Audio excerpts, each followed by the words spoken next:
Gold Duster 360 here, doing a heater core replacement, and I encountered a vacuum actuator problem. It only moves in one direction. It's got a vacuum port on each side.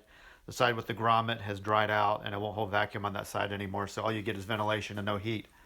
So I'm going to try to find a way to repair this since I couldn't find one on eBay or anywhere else. You can kind of see where it's positioned, and that's the part. So I'm going to take it apart. I'm going to split the two halves apart with a paint can opener. And there it is. The diaphragm's in perfect condition.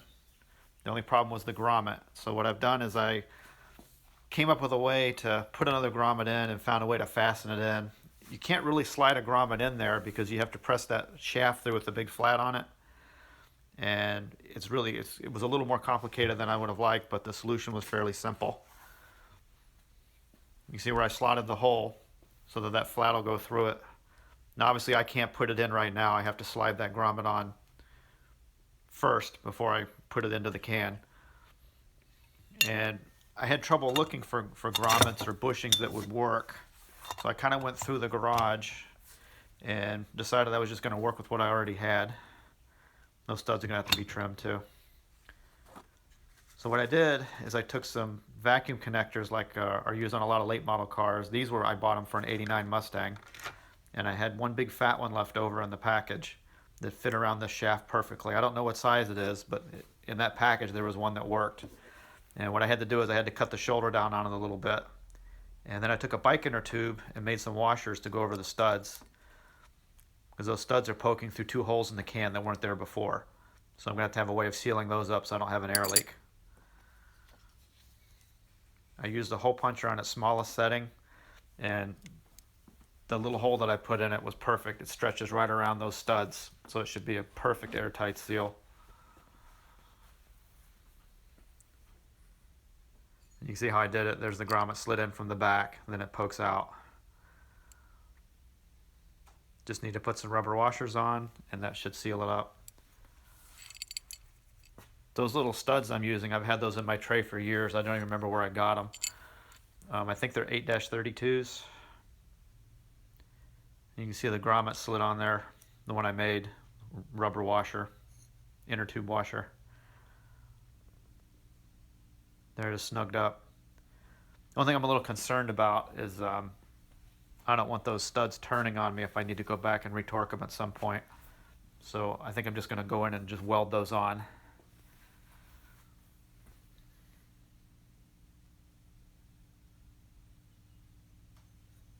I also had to notch it for the clearance on the vacuum. Cover your eyes.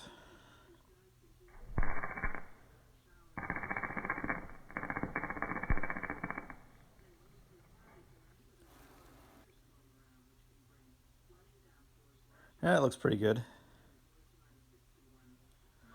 Problem with that flux cord wire, you can't really see what you're doing. You just kind of just point and shoot and hope for the best. You see where it kind of melted all the way through on the one side, so it definitely got plenty hot. It's melted together. That should hold up.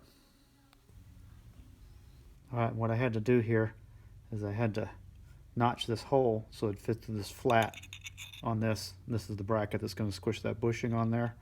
See how it goes in just like this? And then it'll slide over.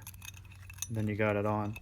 And I also was checking my clearance to make sure that I didn't build up too much weld. And it bottoms out on this part of the shaft right here where it's attached to the diaphragm mount. So I'm not going to limit its travel too much.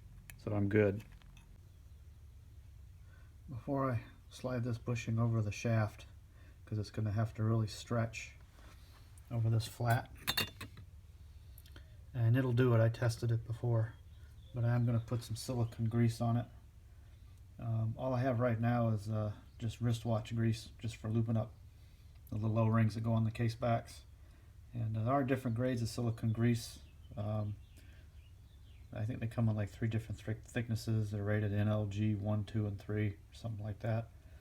I don't think they give a rating on this, but the only thing I'm looking to do is make this slippery enough to slide over that shaft, and I want enough silicone grease to stay on there so when this shaft is working back and forth in this rubber, it doesn't wear it out prematurely. And also keeping a good coat of silicone on the outside of this.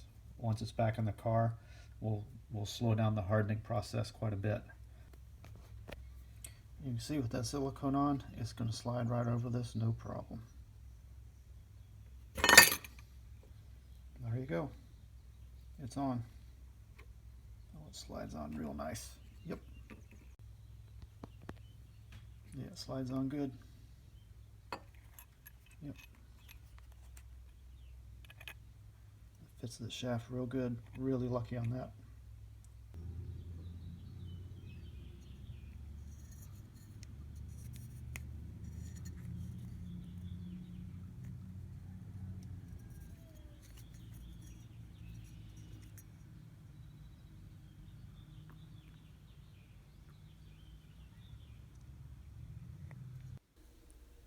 Okay, I got the diaphragm set in there.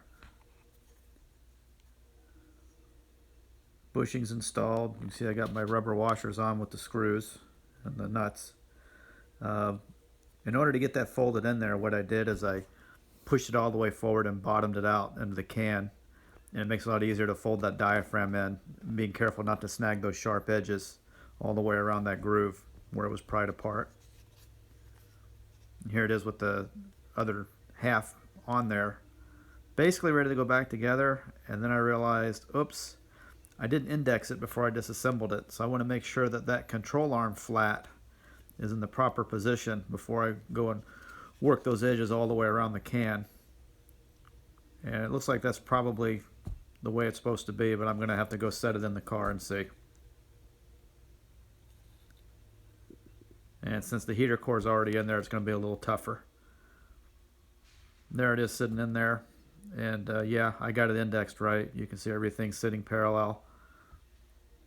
There's quite a bit of play built into that mounting bracket on that heater box, so as long as you've got that within probably a 1/16 to an 1/8 of an inch, you can rotate that can in either direction and get those flats to line up like they should. Some food for thought. You could actually, if you could get another good servo, a one-way one, you could mount it opposite the other one on the other side of the heater box, and you could basically just have them pull in opposite directions depending on which selection you need. You just want to make sure you got enough room to mount one so that the wiper linkage doesn't run into the servo. Okay, I got it back out of the car and I staked it in 2 spots so that it's not going to walk around on me as I go around and recrimp it. So I wanted to keep it indexed just like that.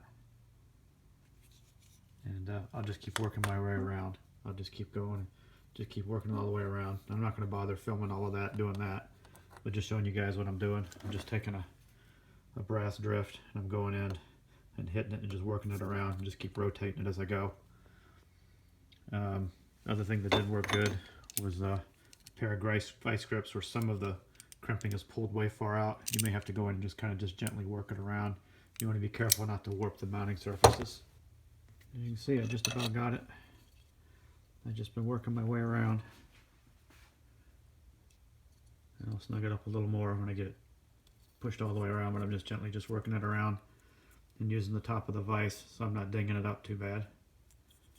So the only thing you have to do is just crimp it good enough so that you don't get a leak between the vacuum halves where that gasket, basically the diaphragm forms a gasket where those 2 halves made also. So it just has to be crimped down fairly firm so you don't have any air leaks. So it's almost there. Okay, moment of truth.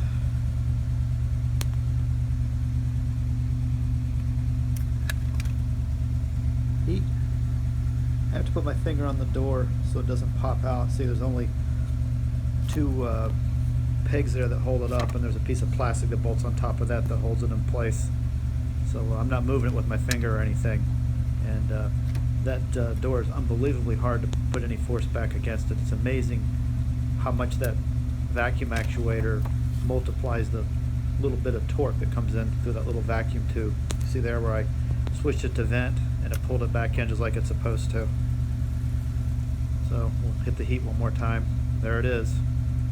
It's working just like it's supposed to. For how long, I don't know, but it is fixed. And you can see that's the one I worked on.